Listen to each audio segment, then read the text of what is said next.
Hello दोस्तों, कैसे आप लोग? आई होप आप लोग सब अच्छे होंगे। दोस्तों, आज मैंने ना दो स्टॉक सिलेक्ट किया है। एक जो स्टॉक है मैंने अपने तरफ से सिलेक्ट किया है, जिसमें बहुत मतलब अच्छे अपॉर्चुनिटी दिख रहा है एक शॉर्ट टर्म में अप ट्रेंड के लिए।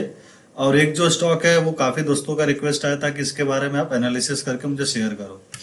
तो चलो, पहले मैंने जो स्टॉक मैंने अपने तरफ से जो सिलेक्ट किया है कि काफी एक अच्छा अपॉर्चुनिटी है, तो उसका मैं एक बार देख लेता हूँ। ये जो स्टॉक है, ये स्टॉक है वंडरेला हॉलीडे। दोस्तों, अभी आप देखोगे कि ऑलरेडी अभी समर वेकेशन का सीजन चल रहा है, और ये जो है इनका रिसोर्ट है। और ये जो रिसोर्ट, इनका जो रिसोर्ट है काफी मतलब 3-4 लोकेशन पे है। तो इनका जो अर्निंग है ना, काफी अच्छा खासा अभी इनका टाइम चल रहा है, तो काफी अच्छा खासा अर्निंग आएगा। तो इसका एक हम फाइनेंशियल एक ओवरव्यू देख लेते हैं।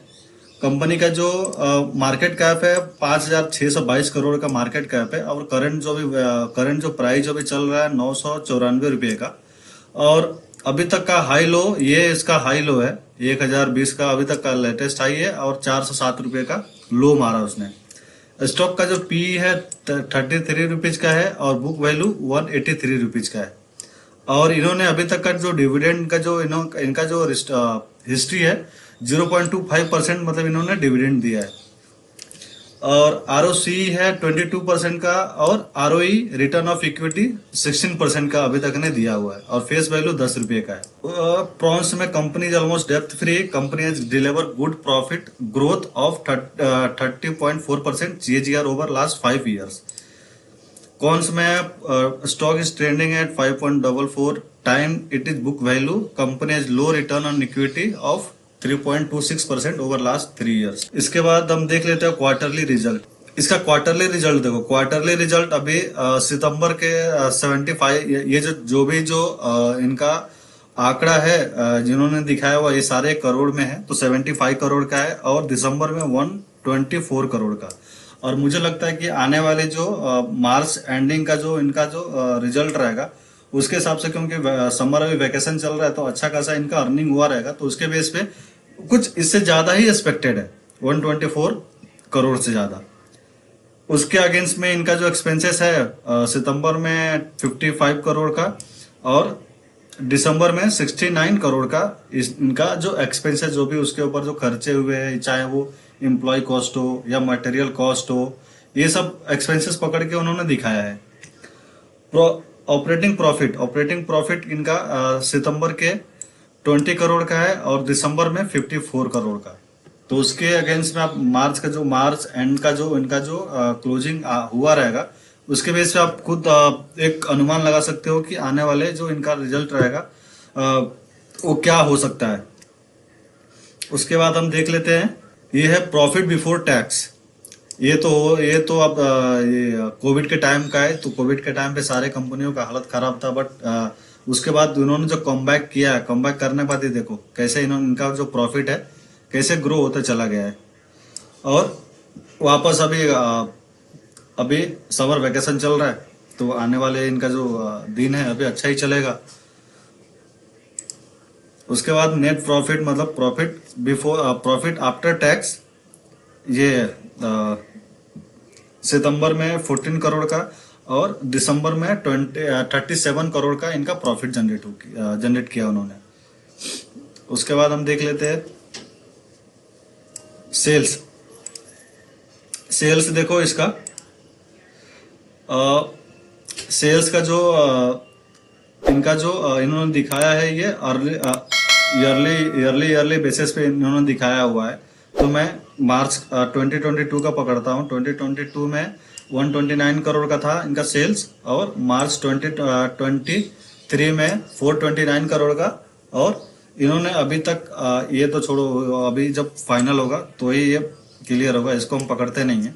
लेकिन जो मार्च 2024 का जो आंकड़ा रहेगा, वो उसके हिसाब से मुझे लगता है कि ऑलमोस्ट इसके डबल तो मतलब पकड़ ही सकते हो। डबल पकड़ो, या एटलीस्ट 60-70% आप ग्रोथ इनका पकड़ सकते हो।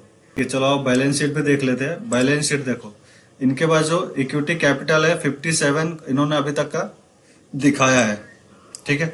और इनके पास जो कैश जो रिजर्व है, ये देखो मार्च 2023 में 893 करोड़ का, और उसके बाद सितंबर 2023 में इन्होंने 977 करोड़ का इन्होंने दिखाया हुआ है।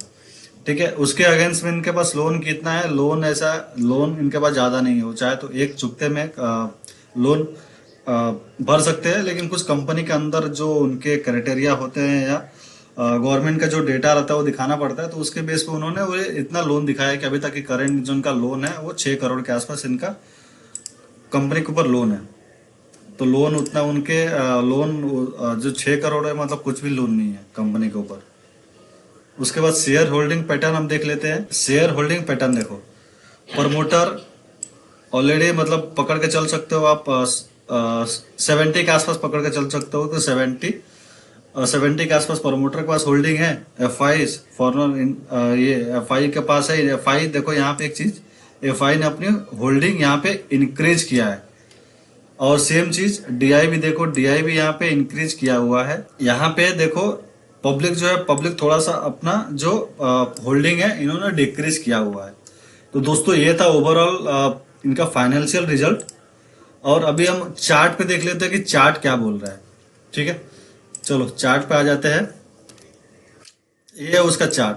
पहले मैं आपको वीकली आपको दिखाता हूँ। वीकली में एक चीज आप देखो, एक चीज आपको वीकली में देखो, ये देखो वीकली में यहाँ पे कितना ये अगस्त 2022 से लेके और फरवरी 2023 तक इतना मतलब ऑलमोस्ट पकड़ के चल सकते हो कि अगस्त 2022 से और फैब 2023 तक का इन्होंने एक एक्यूमुलेशन किया। एक्यूमुलेशन करने के बाद जो रैली दिया, ये रैली देखो कहां तक गया हुआ है, ऑलमोस्ट पकड़ के चल सकते हो आप 995।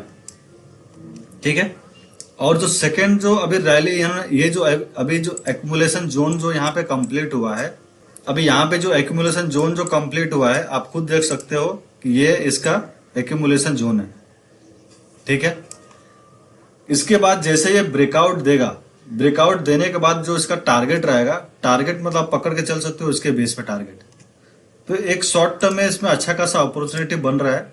तो शॉर्ट टर्म के हिसाब से और लॉन्ग टर्म के हिसाब से, आप दोनों के हिसाब से आप देख सकते हैं। और दोस्तों ये स्टॉक में मेरा कोई भी बाय और सेल का रिकमेंडेशन नहीं है, आप अपने फाइनेंशियल एडवाइजर से कंसल्ट करके ही बाय करें। तो अभी हम इसका देख लेते हैं, इसका जो टारगेट निकल के आएगा, टारगेट इसका क्या निकल के आएगा। ठीक है, तो बट ये अभी आप 1020, ठीक है, आप पकड़ के चल सकते हो उसको।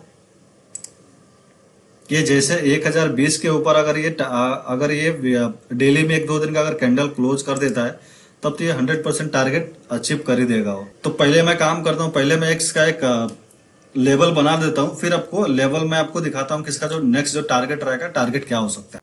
तो दोस्तों मैंने 2 लेवल मैंने निकाल लिया है। 2 लेवल निकालने के बाद मुझे इसका जो पहला जो टारगेट निकल के आ रहा है, पहला टारगेट इसका 1230 रुपए के आसपास पकड़ के चल सकते हो।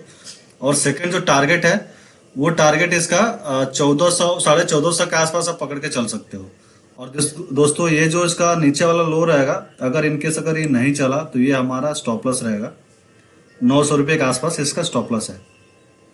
ठीक है दोस्तों, ये जैसे अगर ये ब्रेकआउट करे तो आप उसके ऊपर ध्यान दे सकते हो। सेकंड जो स्टॉक्स है वो है सिम्फोनी।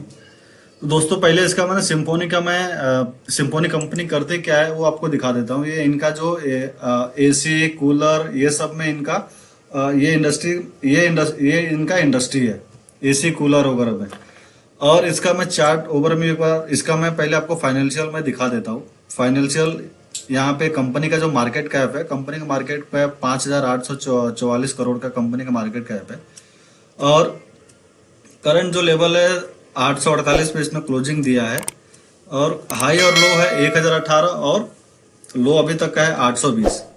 स्टॉक पे जो है इनका 49.7 है, बुक वैल्यू 98.8 है। और डिविडेंड जो साल का इनका जो डिविडेंड है 0.59% का इन्होंने अभी तक का डिविडेंड दिया है। आरओसी है 14.8 और आरओई है 13.5 और फेस वैल्यू जो है वो 2 रुपये का है।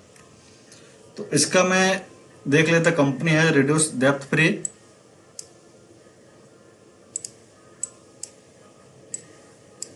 इनका जो रिड्यूस डेप्थ फ्री किया है। और ठीक है, एक चीज यहाँ पे मुझे इसमें ये दिख रहा है कि company has delivered a poor sales growth of 8.27% over past 5 years. मतलब 5 साल से कंपनी ने वो एक ही सेम, मतलब इनका कुछ ऐसा लग रहा है कि वो ग्रोथ कुछ कंपनी कर ही नहीं रही है, बस एक ही वो जो भी प्रोडक्ट बना रही है उसी के बेस पे टिकी हुई है।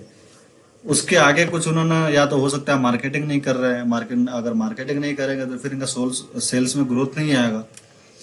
तो इसके बेस पे देखते हैं कि भाई चार्ट क्या बोल रहा है। ठीक है, तो अभी हम आ जाता है डायरेक्टली चार्ट पे, और इसका मुझे चार्ट भी मुझे कुछ ज्यादा ऐसा दिख नहीं रहा है कि चार्ट पे भी कुछ है। ठीक है, तो अगर ये स्टॉक जिनके पास है, आप ये जो नीचे वाला जो लाइन है ना, ये आप 800 रुपये का ओवरव्यू 800 रुपये पकड़ के चल सकते हो। 800 रुपये का आप स्टॉप लॉस लगा के रखो। अगर इनके 800 रुपये, ये 800 के नीचे अगर एक क्लोजिंग दे देता है तो फिर आपको निकलना ही पड़ेगा, क्योंकि ऊपर से आप देखो, ऊपर से ये ऑलरेडी ये ट्रेंड लाइन फॉलो करते आ रहा है। जैसे ये ट्रेंड लाइन के पास जा रहा है, एक सेलिंग प्रेशर आ जा रहा है। यहाँ पे भी देखो, यहाँ पे भी सेम, यहाँ पे भी इसने ट्राई किया ब्रेकआउट देने के लिए, लेकिन वापस ये सेलिंग प्रेशर में आके वापस नीचे यहाँ पे एक ये जो जोन है, एक उसका क्रूशियल जोन है कि अगर ये जो नीचे वाला जोन है, अगर ये ब्रेक डाउन दे दिया तो ये इसके बीच में आप देखोगे कहीं पे भी इसका मतलब ऑलरेडी सपोर्ट ही नहीं दिख रहा है। ये धीरे धीरे कर करके सीधे ये मुझे 250 के आसपास दिख रहा है। मतलब 250 के लेवल तक आने का इसका एक्सपेक्टेड है, क्योंकि अगर अगर ये कंपनी अगर ये कुछ सेल्स में अपना ग्रोथ नहीं दिखाया तो हो सकता है मे भी ये सपोर्ट टूट जाए। क्योंकि ये आप अगर देखोगे तो यहाँ पे सपोर्ट लिया, वापस ऊपर गया, वापस यहाँ से सपोर्ट लिया, वापस ऊपर गया, सेम यहाँ पे भी सपोर्ट लेके वापस ऊपर गया, और यहाँ पे भी सपोर्ट लेके वापस ऊपर गया, और धीरे धीरे कर करके इसका जो ये जो ट्रेंड लाइन है धीरे धीरे करके इसका छोटा होते जा रहा है। तो उसके बेस पे देखोगे यहाँ पे भी एक अच्छा खासा सपोर्ट ले रहा है। अगर ये सपोर्ट लेने के बाद अगर ये ब्रेकआउट दिया तब तो भाई चांदी है, सोने पे सुहागा हो जाएगा। तो फिर आपको टारगेट में भी मिल सकता है कि पहला जो टारगेट रहेगा वो 1200 का, जो सेकंड जो टारगेट रहेगा 1530, और जो लास्ट जो टारगेट रहेगा 1900 रुपए का ये टारगेट मतलब दिखा सकता है, इनकेस अगर इनका जो प्रॉफिट ग्रो किया तब। अगर नहीं किया तो ये ट्रेंड लाइन काफी एक्सपेक्टेड है कि ये ट्रेंड लाइन ब्रेक कर दे। अगर ये ट्रेंड लाइन ब्रेक किया तो सीधे 250 पे आके रुकेगा, क्योंकि बीच में कहीं पे भी सपोर्ट नहीं है। तो दोस्तों ये दोनों स्टॉक मैंने आपको एनालिसिस करके बताया, और ये दोनों स्टॉक में मेरा कोई भी बाय और सेल का रिकमेंडेशन नहीं है। बाय और सेल करने से पहले अपने फाइनेंशियल एडवाइजर से कंसल्ट करके ही बाय या सेल करें। तो दोस्तों आप चैनल पे नए हो तो प्लीज मेरे चैनल को लाइक, सब्सक्राइब और अपने फ्रेंड सर्कल भी फॉलो करें। चलो, थैंक यू दोस्तों।